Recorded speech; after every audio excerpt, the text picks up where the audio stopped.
नमस्कार मित्रांनो, स्वागत आहे तुमचं लक्स फिजिक्सच्या आपल्या चॅनलवरती।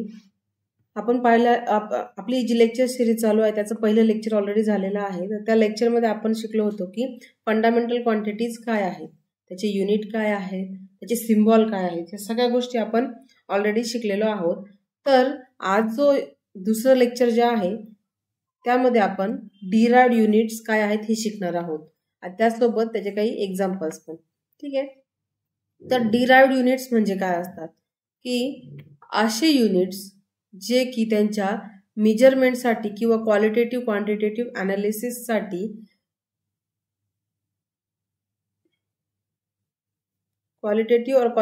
ॲनालिसिससाठी दुसऱ्या किंवा फंडामेंटल क्वांटिटीज वरती डिपेंड असतात। तर अशा क्वांटिटीजला काय म्हणतात? Derived quantities. तर डिराइव्ड क्वांटिटीज काय आहेत? Depend on fundamental quantities.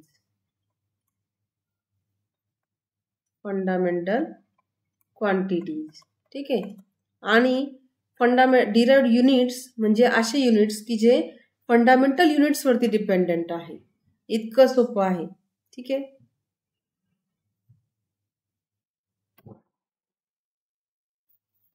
तर बघा आपल्याकडे एक्झाम्पल आहे एरिया। तर बघा एरिया म्हणजे काय असतो? लेंथ इंटू ब्रेड्थ असते। तर यामध्ये आपण असं बघू शकतो की जो एरिया आहे तो एरिया कशापासून बनलेला आहे? Length into length.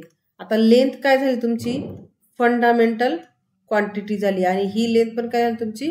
Fundamental quantity झाली। मग याचं जे युनिट आहे ते काय तुमचं? लेंथचं m मल्टिप्लाय बाय m म्हणजे m स्क्वेअर।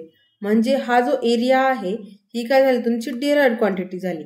आणि त्याच्यासाठी जे यूज केलेले युनिट्स आहेत किंवा डिराइव्ड फंडामेंटल क्वांटिटीच्या आहेत त्या काय तुमच्या? लेंथ। म्हणजे डिराइव्ड क्वांटिटी फंडामेंटल क्वांटिटीवरती डिपेंड आहे। हे तुम्हाला इथं सरळ सरळ दिसतंय। ठीक आहे, तर मल्टिप्लाय केल्यानंतर m आणि m ला मल्टिप्लाय केल्यानंतर m स्क्वेअर होतो, दॅट इज द मीटर। आणि मीटर काय आहे तुमचं? लेंथचं युनिट। लेंथचं युनिट, लेंथ तुमची जर फंडामेंटल क्वांटिटी असेल तर युनिट पण काय असणार तुमचं? Fundamental unit. अशाच प्रकारे आपल्याकडे अजून 2-3 एक्झाम्पल आहे, जसं की व्हॉल्यूमचं झालं। व्हॉल्यूम मध्ये पण तसंच आहे, लेंथ लेंथ लेंथ। व्हॉल्यूम काय आहे ते 3 फंडामेंटल क्वांटिटीज वरती डिपेंड आहेत ज्या की सेम आहेत, लेंथ। तर त्यामुळे त्याचं युनिट जे आहे ते काय आहे तुमचं? m cube. त्यानंतर व्हेलॉसिटी, सगळ्यात सोपं। व्हेलॉसिटी म्हणजे काय? Length per unit time. तर लेंथ काय तुमची? फंडामेंटल क्वांटिटी मीटर मध्ये। टाइम काय तुमचा? फंडामेंटल क्वांटिटी सेकंड मध्ये। तर मग तुमचं हे काय येणार? Metre per second, derived unit नाव। या टोटल क्वांटिटीला टोटल युनिटला डिराइव्ड युनिट म्हणतात। पण जर यावेळेस हे जर तुम्ही सेपरेट सेपरेट जर युनिट बोलले तर सेपरेट सेपरेट युनिट काय आहेत? हे फंडामेंटल युनिट्स आहेत। आणि टोटल दोघांची क्वांटिटी मिळून किंवा टोटल जे रिझल्ट आहे तो रिझल्ट काय असेल तुमचं? Derived unit. आणि तसंच तुमचं एक ऍक्सेलरेशन। तर ऍक्सेलरेशन काय असणार आहे? Velocity per unit time. तर मग बघा जे वेलॉसिटीचं युनिट आहे ते काय तुमचं? Metre per second. आणि परत टाइमचं युनिट काय आहे? सेकंड। तर मग हे काय होणार आहे? Metre per second square. ही पण काय झाली आहे? Derived quantity. ठीक आहे, तर डिराइव्ड क्वांटिटी काय आहे की अशी क्वांटिटी की ज्या त्यांच्या ॲनालिसिससाठी किंवा क्वांटिटेटिव्ह ॲनालिसिससाठी त्या 2 किंवा 2 पेक्षा जास्त फंडामेंटल क्वांटिटीज वरती डिपेंडंट असतात। ठीक आहे, आता डेफिनेशन पण एकदा इंग्लिश मधून वाचून घेऊया। Derived units are the units used to measure the derived physical quantities which are obtained by combining 2 or more fundamental quantities, and these terms are expressed in terms of fundamental units, जसं की मी म्हटले already. ठीक आहे, त्यानंतर आपण बघूया 1-2 example घेऊया derived क्वांटिटीचे। आता जसं की पहिला आहे फोर्स। आता जसं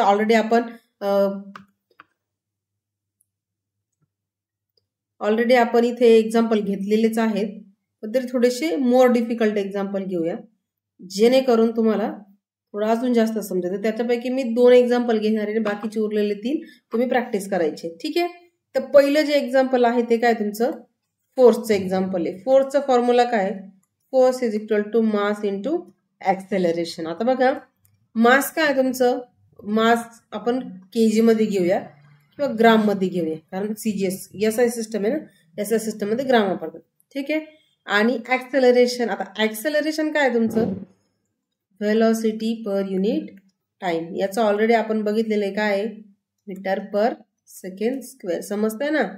तर काय हे ऍक्सेलरेशन आणि मास यांचं मल्टिप्लिकेशन म्हणजे फोर्स असतो. आता मासचं युनिट काय झालं, ग्राम, आणि ऍक्सेलरेशनचं काय झालं, मीटर पर सेकंड स्क्वेअर. आता हे जे फोर्सचं युनिट आहे ते काय असणार आहे मग, ग्राम मीटर पर सेकंड स्क्वेअर. ठीक आहे. हे झालं तुमचं SI युनिट फॉर फोर्स. ठीक आहे. त्यानंतर दुसरं आहे प्रेशर. आता प्रेशर म्हणजे काय असं तुमचं, force applied per unit area. आता याच्यामध्ये बघा आपण ऑलरेडी फोर्सचं SI युनिट फाइंड आउट केलेले, ते काय तुमचं gram metre per second square. आता बघा याच्यामध्ये एरियाचं युनिट काय असणार आहे, मीटर स्क्वेअर. तर हा 1 मीटर आणि हा 1 मीटर काय होणार, ते कॅन्सल आउट होणार. मग रिमेनिंग टर्म्स काय उरल्या, ग्राम, त्यानंतर सेकंड स्क्वेअर आणि 1 मीटर.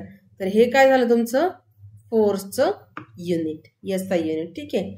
आता याच्यानंतर वर्क, पॉवर आणि एनर्जी या 3 गोष्टींचे, ह्या ज्या 3 क्वांटिटीज आहेत त्याचे SI युनिट तुम्ही फाइंड आउट करायचे आहे आणि मला कमेंट बॉक्समध्ये आन्सर राईट करायचे आहे. ठीक आहे. त्यानंतर आपण बघूया SI युनिट्स काय आहेत.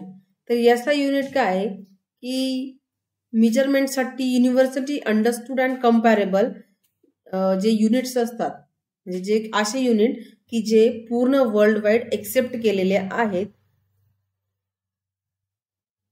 त्या युनिट्स आपण काय म्हणतो, सिस्टम ऑफ युनिट्स.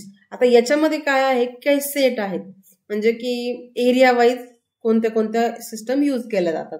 आता जसं की FPS सिस्टम आहे. FPS सिस्टम काय आहे, जिथे आपण आता बघा हे लेंथ,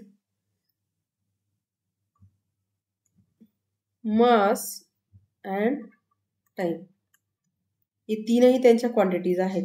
पण FPS मध्ये लेंथ कशाने मोजले जातात, फुटावरती. त्यानंतर मास पाऊंड मध्ये मोजलं जातं आणि टाइम हा सेकंड मध्ये काउंट केला जातो. ठीक आहे.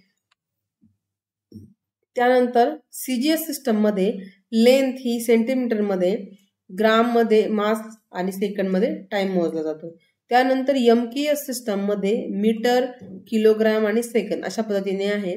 आणि SI युनिट जे आहे ते काय, इंटरनॅशनल सिस्टम ऑफ युनिट्स, आणि हे जे आहेत हे काय, इंटरनॅशनली एक्सेप्टेड और युनिव्हर्सली एक्सेप्टेड. ठीक आहे. युनिव्हर्सली का, कारण कसं आहे माहिती का, आता तुम्ही कुठेतरी एका ठिकाणी एका गोष्टीवरती रिसर्च केलं. ठीक आहे. सपोज इंडियामध्ये केलं. इंडियामध्ये तुम्ही जर एखादा टेम्परेचर रिलेटेड एखादी गोष्ट असेल, त्याचा जर तुम्ही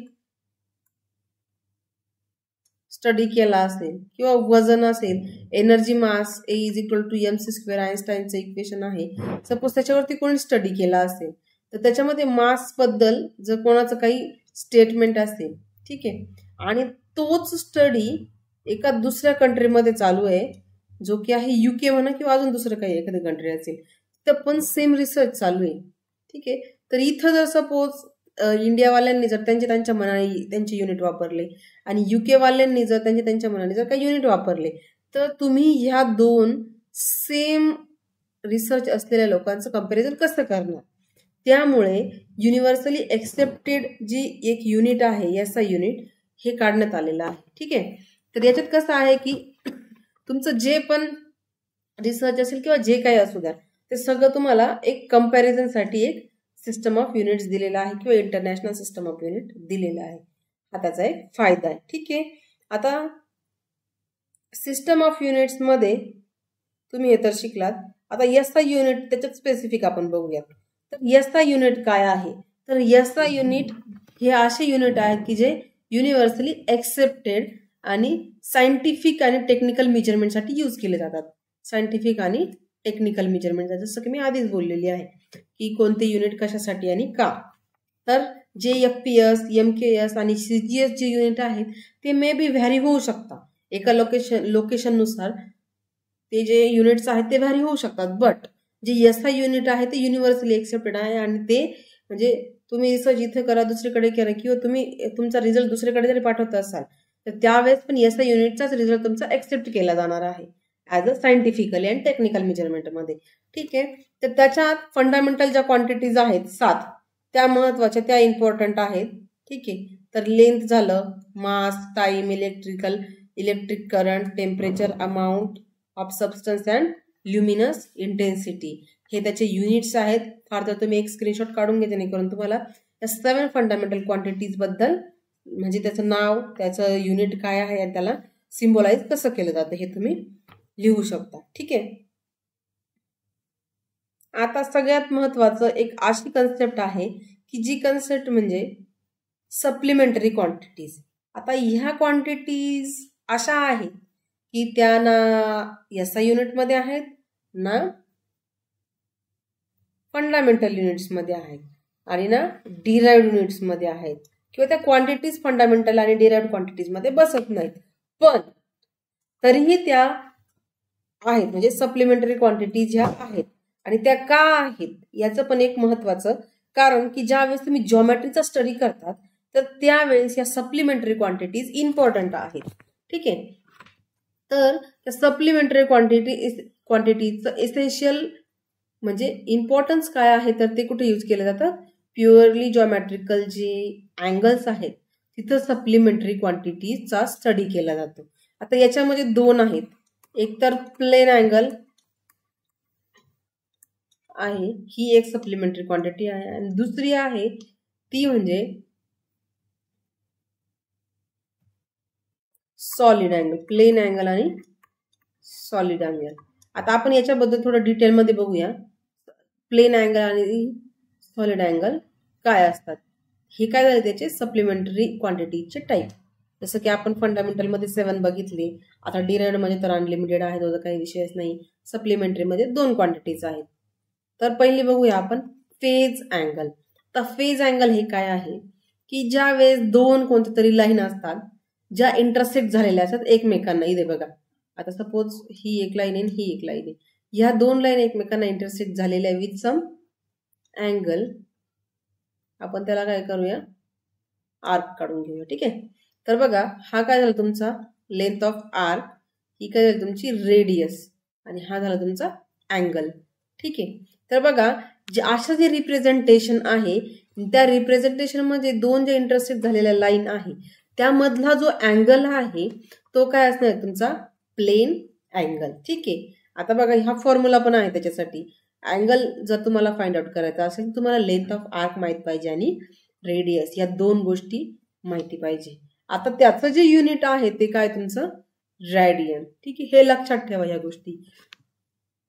ज्यावेळेस प्रॉब्लेम्स असतात प्रॉब्लेम्स मध्ये हे फॉर्म्युले यूज केले जातात आणि त्याचं युनिट पण द्यायचं असतं. युनिट का महत्वाचं आहे प्रत्येक एक्झाम मध्ये. ज्यावेळेस तुम्ही प्रॉब्लेम सॉल्व्ह करतात, प्रॉब्लेम सॉल्व्ह करत असताना तुमचं उत्तर जरी पूर्ण बरोबर असेल, सपोज 5 मार्कला क्वेश्चन आहे तर पूर्ण तुमचं स्टेप वाईज सगळं कम्प्लीट आहे, बट तुम्ही जर युनिट दिलं नाही तर त्यावेळेस एकतर त्यांच्या रूल प्रमाणे हाफ मार्क्स और 1 मार्क तुमचा कट होऊ शकतो. मोस्टली हाफच मार्क असतो, but what ever it is half mark पण इम्पॉर्टंट आहे. अर्धा मार्क वरनं पण तुमचं भरपूर सारे रिझल्ट चेंज होतात. 0.1 वरून होतात तर तेव्हा 0.5 तर खूप मोठा नंबर आहे. ठीक आहे. तर आता हे लेंथ ऑफ आर्क तुम्ही माहित करून घेतलेलं आहे की लेंथ ऑफ आर्क काय आहे, रेडियस काय आहे आणि प्लेन अँगल मध्ये तुमचं युनिट काय आहे, या सगळ्या गोष्टी आपण बघितल्या. ठीक आहे. त्यानंतर अजून एक गोष्ट आहे जे की सॉलिड अँगल, हा दुसरा टाइप आहे सप्लिमेंटरी क्वांटिटीचा. ठीक आहे. तर आता याच्यात बघा की जसं की आपण हे 2D मध्ये बघितलेलं होतं प्लेन अँगलचं, तसंच सेम पण ते जे डायमेन्शन्स आहेत ते 3D आहे. 3D म्हणजे काय 3 डायमेन्शन मध्ये असेल. तो जो एरिया जे काही गोष्टी असतील त्या, जसं की इथं बघा हे 3 डायमेन्शन मध्ये आहे, त्याला काय म्हणणार आपण 3D. आणि त्याचं जे सॉलिड अँगलला आपण नोटेशन देतो सिग्माने. ठीक आहे. आता बघा तर याच्यामध्ये जो फॉर्म्युला आहे तो फॉर्म्युला काय आहे की सरफेस एरिया, हा जो सरफेस एरिया आहे तो सरफेस एरिया डिवायडेड बाय रेडियसचा स्क्वेअर. हे काय असणार तुमचं सॉलिड अँगलचा फॉर्म्युला आणि त्याचं जे युनिट आहे ते काय तुमचं स्टेरॅडियन्स SR. ठीक आहे, म्हणजे प्लेन अँगलचं रेडियन आणि सॉलिड अँगलचं स्टेरियन. आलं लक्षात? काही प्रॉब्लेम असेल तर नक्कीच कमेंट बॉक्समध्ये सांगा, मी तुम्हाला तुमचा प्रॉब्लेम सॉल्व्ह करण्याचा नक्कीच प्रयत्न करेन. ठीक आहे, आणि काही सजेशन असतील तर ते पण तुम्ही सांगू शकता. आता बघा, आपण ही युनिट वगैरे तर शिकलो, त्याचं काही कन्व्हर्जन फॅक्टर्स पण असतात.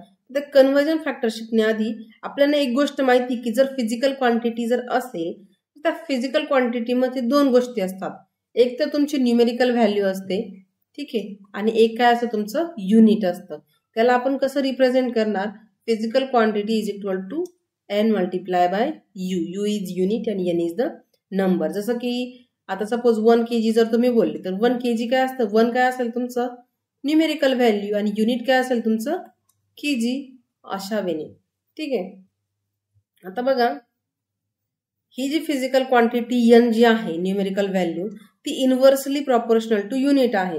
म्हणजे युनिट आणि न्यूमेरिकल व्हॅल्यू दोघांचं मल्टिप्लिकेशन काय असणार आहे तुमचं कॉन्स्टंट असणार. आता बघा, जसं की इथं जरी एक्झाम्पल घेतलं आपण 3 metre and 300 centimetre, the meaning of both will be same और value is also same. It is just change because of this metre and centimetre. Okay,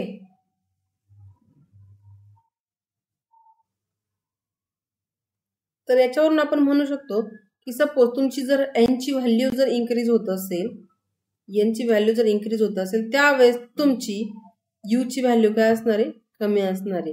जशी जशी तुमची u ची व्हॅल्यू n ची व्हॅल्यू कमी कमी होत चालली आहे तशी तशी तुमची u ची व्हॅल्यू काय होतीये? वाढत चाललेली आहे. हे लक्षात घ्या. ठीक आहे, आता बघूया थोडंसं प्रॉब्लेम वगैरे बघूया किंवा काय आहे तो स्टेटमेंट बघूया. ठीक आहे, तर एक असंच थिओरिटिकल प्रॉब्लेम आहे की थिओरिटिकल प्रॉब्लेम मध्ये काय सांगितलेलं आहे की जी न्यूमेरिकल व्हॅल्यू आहे, आपल्याकडे एक फिजिकल क्वांटिटी आहे, त्याचं मेजरमेंट केलं तर त्याची व्हॅल्यू काय फाइंड आउट झाली तुम्हाला? NU. ठीक आहे, तर n काय तुमची न्यूमेरिकल व्हॅल्यू आहे आणि u काय तुमचं युनिट आहे. तर आत्ताच आपण बघितलंय, त्यांनी काय विचारलाय प्रश्न, then which of the following relation is true. ठीक आहे, आता बघा याच्यात त्यांनी काय सांगितलेलं n आणि u ह्या काय तुमचा रिझल्ट आहे. ठीक आहे, तर ऑलरेडी तुम्हाला माहिती ते कॉन्स्टंट असतं, तर n is directly proportional to काय असणार आहे मग u, जे आपण आत्ताच बघितलेलं होतं. म्हणजे याचं उत्तर काय असणार आहे? Option D. येत आहे लक्षात? ठीक आहे, चला तर बघूया आपण थोडस इम्पॉर्टंट गोष्ट. तर इम्पॉर्टंट का म्हटलं मी? कारण ज्या वेळेस तुम्ही युनिटचे कन्व्हर्जन करता तर कन्व्हर्जन करत असताना तुम्हाला ह्या गोष्टी खूप जास्त इम्पॉर्टंट आहेत. इम्पॉर्टंट का आहेत? कारण तुम्हाला ज्या वेळेस सेंटीमीटर टू मीटर कन्व्हर्जन करायला लावतात तुम्हाला ते येत नाही. त्यानंतर तुम्हाला ज्या वेळेस मीटर टू किलोमीटर कन्व्हर्जन करायला लावतात त्यावेळेस तेही तुम्हाला जमत नाही. त्यावेळेस ह्या गोष्टी इम्पॉर्टंट आहेत. ठीक आहे, तर आता बघा, तुम्ही इथे बघू शकता की जशी तुम्हाला एक नंबर लाईन माहिती आहे, बरोबर? ती नंबर लाईन जी असते ती सेंटरला 0 असतो आणि त्यानंतर ती एक पॉझिटिव्ह डायरेक्शनला इन्क्रीज होत असते आणि एक निगेटिव्ह डायरेक्शनला इन्क्रीज होत असते. ठीक आहे, तर हे जे पॉझिटिव्ह निगेटिव्हला जे असतं तर त्याला आपण काहीतरी सफिक्सने किंवा प्रिफिक्सने थोडस सिम्बलाइज करतो.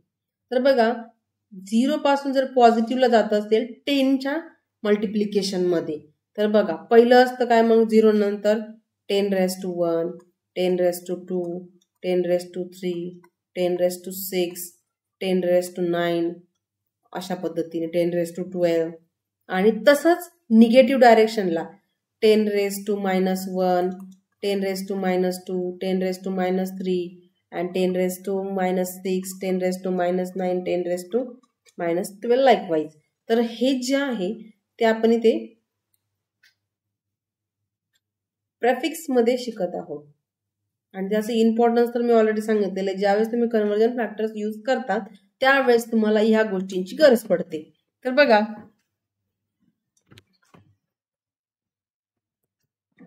इथे जे आहे याला आपण काही नावं दिलेले, ज्या वेळेस इथे तुमची नंबर लाईन 0 पासून आहे. ठीक आहे, तर 0 पासून ही पॉझिटिव्ह डायरेक्शन आणि ही तुमची निगेटिव्ह डायरेक्शन. तर बघा इथे काय आहे की 10⁻⁴ ला काय बोललेले प्रफिक्स डेका. डेका म्हणजे काय 10⁻⁴. 10⁻⁴ ला हेक्टा, 10⁻⁴ ला किलो, 10⁻⁴ ला मेगा आणि 10⁻⁹ ला गिगा. म्हणजे हे असं वाढत जाते. त्याच्यानंतर ज्या वेळेस तुमची नंबर लाईनला निगेटिव्ह साईडला चालले तुम्ही 10⁻⁻1 ला डेसी, 10⁻⁻2 ला सेंटी, 10⁻⁻3 ला मिली, 10⁻⁻6 ला मायक्रो, 10⁻�9 ला नॅनो, 10⁻12 ला पिको. आणि त्याची सिम्बॉल पण दिलेले आहेत. हे सिम्बॉल यूज केले जातात. त्यानंतर त्याच्यासाठी एक्झाम्पल्स पण आहेत.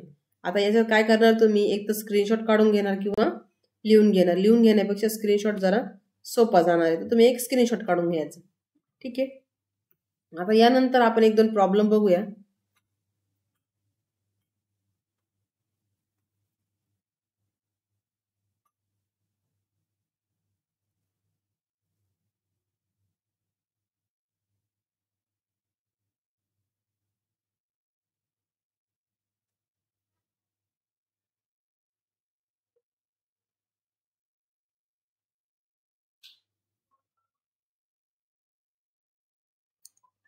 ठीक आहे, आपण प्रॉब्लेम बघूया. तर पहिला जो प्रॉब्लेम आहे तो आहे आपला convert 72 km/h into CGS unit. CGS म्हणजे काय, सेंटीमीटर, ग्राम अँड सेकंड. ठीक आहे,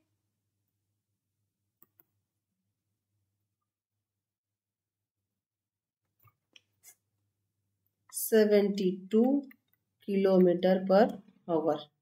आता सगळ्यात महत्वाचं km/h. 1 km/h बघा, 1 किलोमीटर म्हणजे किती मीटर असणार आहे ते 1000 मीटर्स. आणि आवर किती असणार तुमचे,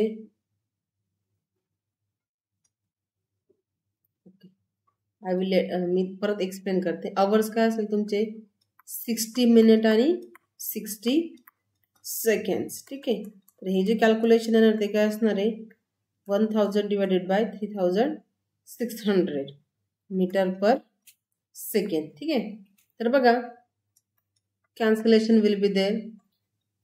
2 5 जा 10 and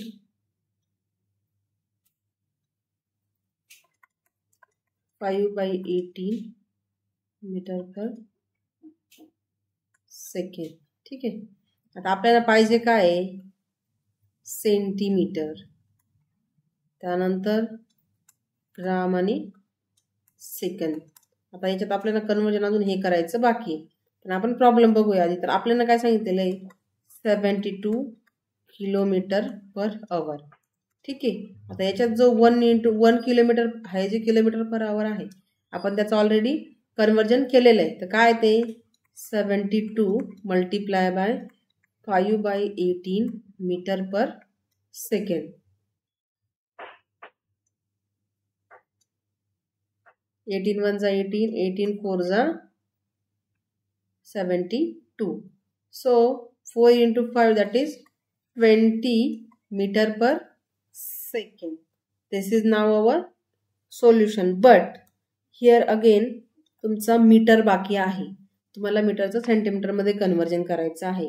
तर 1 मीटर म्हणजे काय असतं तुमचा 20 सेंटीमीटर. तर आपला जो रिझल्ट आहे फायनल उत्तर, तर ते काय असणार आहे तुमचं 72 km/h म्हणजे 20 मल्टिप्लाय इथं रॉंग आहे. 1 मीटर म्हणजे काय असणार आहे तुमचं 100 सेंटीमीटर. ठीक आहे, तर हे मीटर काय, मीटरमध्ये मीटरचं कन्वर्जन काय केलं 100 मध्ये करून टाकलं. Centimetre divided by second. इथं काही गरज नाही. ठीक आहे, तुमचं उत्तर काय आलं आता? थांबा, एक काम करूया आपण, इथं कॉर्नरला लिहू. ठीक आहे,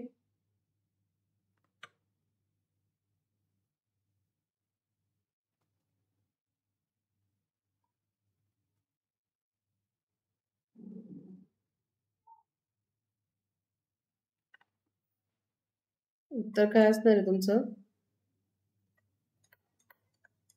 1000 सेंटीमीटर पर सेकंड. तर हे झालं तुमचं टोटल कन्वर्जन फॅक्टर. नक्कीच तुम्हाला हा प्रॉब्लेम समजला असेल. नसेल समजला तर तुम्ही तसं कमेंट बॉक्समध्ये मला सांगा, मी तो प्रॉब्लेम परत सॉल्व्ह करून देईल तुम्हाला. ठीक आहे, आपल्याकडे अजून एक प्रॉब्लेम आहे, डेन्सिटी ऑफ सबस्टन्स. डेन्सिटी दिलेली आहे आणि तुम्हाला काय करायचं आहे, त्याचं कन्वर्जन करायचे केजी मीटर क्यूब मध्ये. ठीक आहे, तर बघा काय आहे आता तुमच्याकडे, काय आहे 5 ग्राम पर सेंटीमीटर क्यूब. तुम्हाला कशात करायचंय ते 5 नाही म्हणता येणार, तर ह्या 5 राहू दे थोडा वेळ. ग्राम सेंटीमीटर क्यूब आहे आणि तुम्हाला कशात कन्वर्जन करायचं त्याचं केजी मीटर क्यूब मध्ये. आता बघा 1 kg म्हणजे काय असतो तुमचा 1000 ग्राम. ठीक आहे, तर तुम्हाला काय करायचं, याचं इकडे कन्वर्जन करायचं, राईट ना. तर मग तुम्हाला काय करावं लागणार आहे, 1 ग्राम म्हणजे किती, तर 1/1000 kg, that is now your 1 ग्राम. ठीक आहे, त्यानंतर सेंटीमीटर क्यूब. तर पहिल्यांदा सेंटीमीटरचं कन्वर्जन करूया. सेंटीमीटर 1 सेंटीमीटर म्हणजे उलट घेऊया जेणेकरून तुम्हाला लवकर समजेल. 1 मीटर म्हणजे किती असणार आहे तुमचं 100 सेंटीमीटर. तर मग 1 सेंटीमीटर म्हणजे किती येणार तुमचे 1/100 मीटर्स. ठीक आहे, आता याच्यात बघा ही क्वांटिटी क्यूब मध्ये आहे, तर मग 1 सेंटीमीटर क्यूब म्हणजे काय येणार त्याचं इथं 1/100 मीटर क्यूब. ठीक आहे,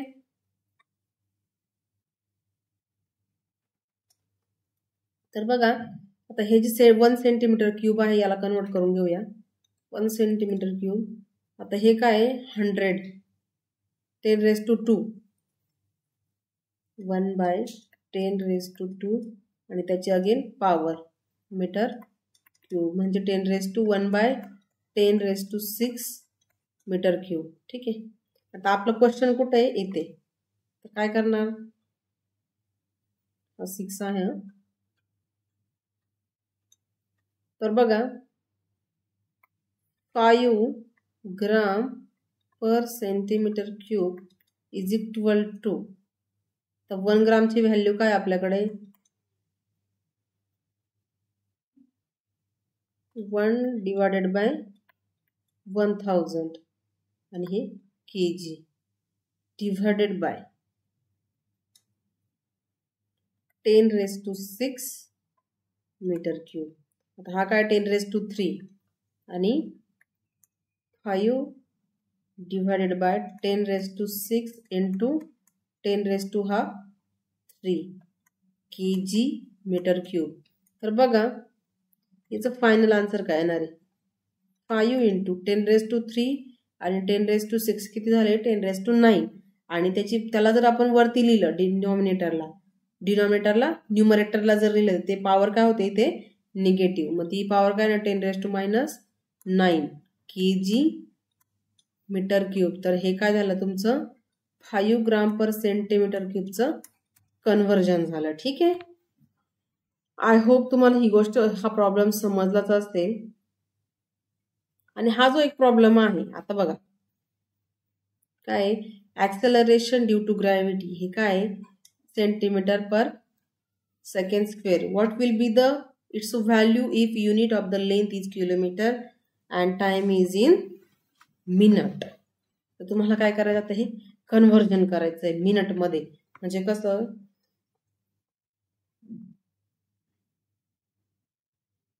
सेंटीमीटर पर सेकंड स्क्वेअर आहे तुमच्याकडे ऑलरेडी, आणि तुम्हाला कन्व्हर्जन कशात करायचं आहे, किलोमीटर पर मिनिट याचा स्क्वेअर. ठीक आहे, आता पहिले सेंटीमीटरचं किलोमीटर मध्ये बघून घेऊया.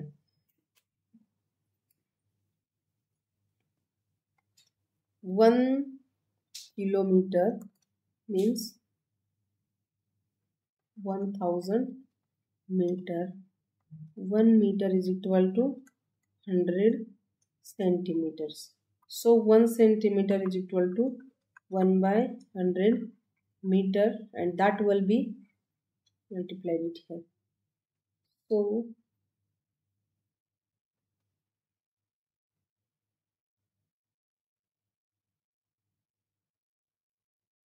we have to convert it into the centimeters ना. So यहाँ पे देखो 1 सेंटीमीटर तो है, 1 सेंटीमीटर की वैल्यू कितनी हो गई, 1 बाय 1000 मीटर्स. तो अभी क्या करेंगे, 1 किलोमीटर है तो उसको सेंटीमीटर में कन्वर्ट करना है. ठीक आहे, सेंटीमीटर मध्ये कन्वर्ट करायचं, तर 1 मीटरची व्हॅल्यू आपण लिहून टाकू इथे. ठीक आहे, तर 1 kilometre is equal to 100 multiply by 100 centimetre. ते बघा 10⁻³ 10⁻², किती झाले ते,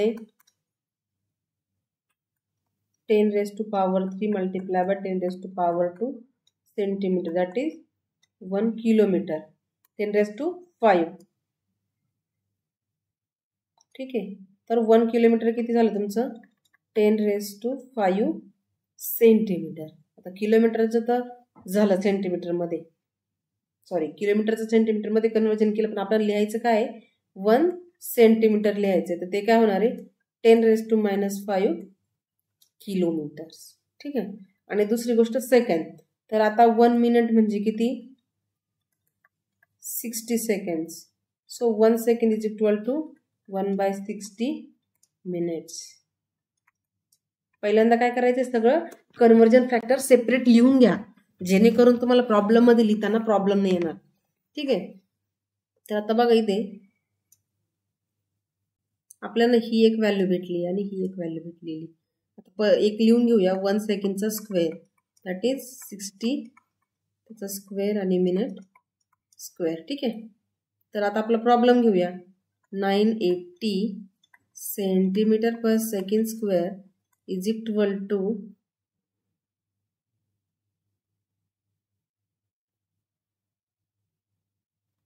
काम करूया, नेक्स्ट वरती घेऊया. ठीक आहे, तर बघा काय 980 मीटर पर सेकंड स्क्वेअर, तर याच्यात 980 ॲज इट इज, मीटर काय आलं होतं, सेंटीमीटर आहे ना हे, तर 1 centimetre is equal to 10⁻⁵ kilometres, आणि second square 1 second square that is 60 multiply by 60 minute square. तर हे तुम्हाला काय करायचं, तिथं लिहायचं आहे, multiply by 10⁻⁵ kilometres divided by 360 minute square. ठीक आहे, आता हे काय येणार आहे, याचं कॅल्क्युलेशन करा आणि फायनल रिझल्ट कमेंट बॉक्समध्ये सांगा. आणि याचबरोबर आपण आजचा हा जो छोटासा टॉपिक होता तो संपवला आहे. ठीक आहे, तर बघा मित्रांनो, आपण एकतर ह्या पूर्ण लेक्चरमध्ये डिराइव्हड क्वांटिटी शिकलोय, त्यानंतर SI युनिट शिकलो, आणि काही प्रॉब्लेम्स शिकलेलो आहे. ठीक आहे, तर आता तुमच्याकडे जर काही असे प्रॉब्लेम असतील तुम्ही मला कमेंट बॉक्समध्ये सांगा, जे की आपण इथे सॉल्व्ह करण्याचा प्रयत्न करूया नक्कीच. ठीक आहे, आता असेच छान छान व्हिडिओ बघण्यासाठी आणि अंडरस्टँडिंग आणि सिंपल लँग्वेजमध्ये फिजिक्स शिकण्यासाठी आपल्या चॅनलला सबस्क्राईब करा, लाईक आणि शेअर करायला विसरू नका. तुमच्या मित्रांना सांगा, त्यांना पण ह्या गोष्टींचा फायदा होईल. ठीक आहे, थँक्यू सो मच.